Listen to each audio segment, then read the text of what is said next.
The night before a training session, what's your routine? What's my everyday routine?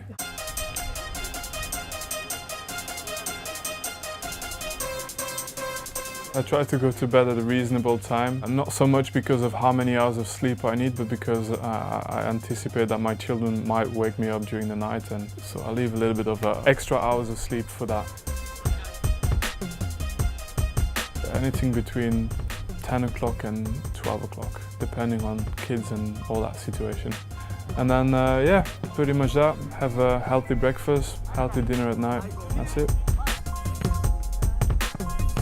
Coming to England has made me eat a lot earlier, my dinners. So we eat at 5:30, which is ridiculously early, but that's what they do in England. And that's it. I might have a snack before bed, and it's pretty normal, really.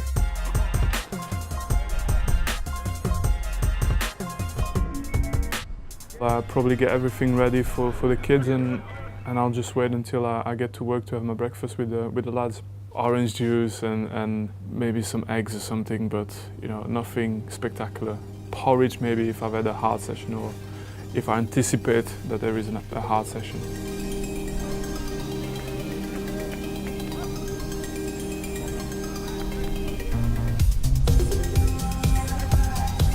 We usually go in with the medical staff, you know, have like a general check, do some treatment if needed, and then half an hour to 45 minutes, depending on really, in the gym, pre-activation, and then go outside and do another warm-up with the team and start training. Sometimes a little bit shorter than the previous managers, but very, very intense. It doesn't take that long to really get a lot out of the training sessions, and you know, the intensity is really high. Psychology, probably not as much as in a game, but you know, sometimes if you're on the losing end of a game in training, you might use the old tactics, but you know, other than that, we know each other that well that you know, training is sometimes harder than a game, I would say.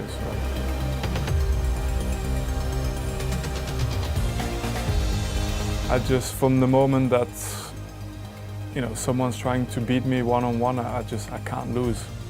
I really react badly to that, and if it does happen, then that just wakes me up for the rest of the session, and I probably become twice as aggressive or twice as motivated for the rest of the session.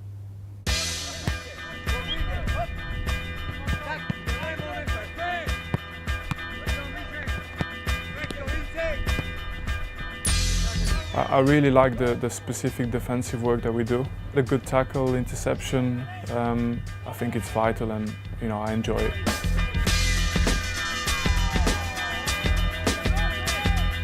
I will say, as a defender, in training you get the odd chance to score like an unbelievable goal, and everybody looking around what just happened, and I enjoy that.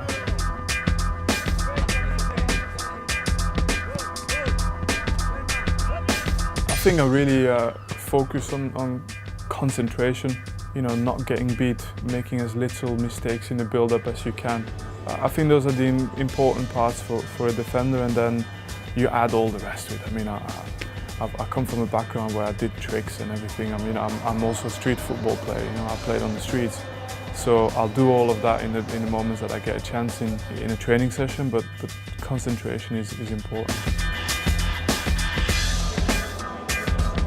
I know what you have to do to be a good loser, or how you have to behave when you lose, but in training it's even harder than in a game sometimes, because you know the guys and you're going back in the dressing room and you sat next to the guys. It depends against who you lose as well. Losing against Delphi, it's a big no-no.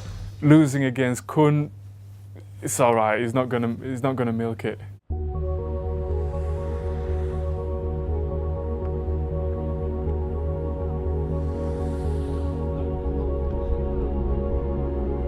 We're looking for 1% to improve everywhere we can.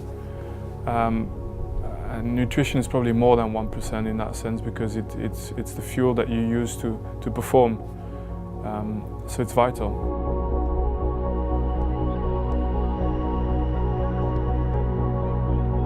I played as a central defender and obviously as a midfielder when I signed for City, but it's always been those two positions and centrally.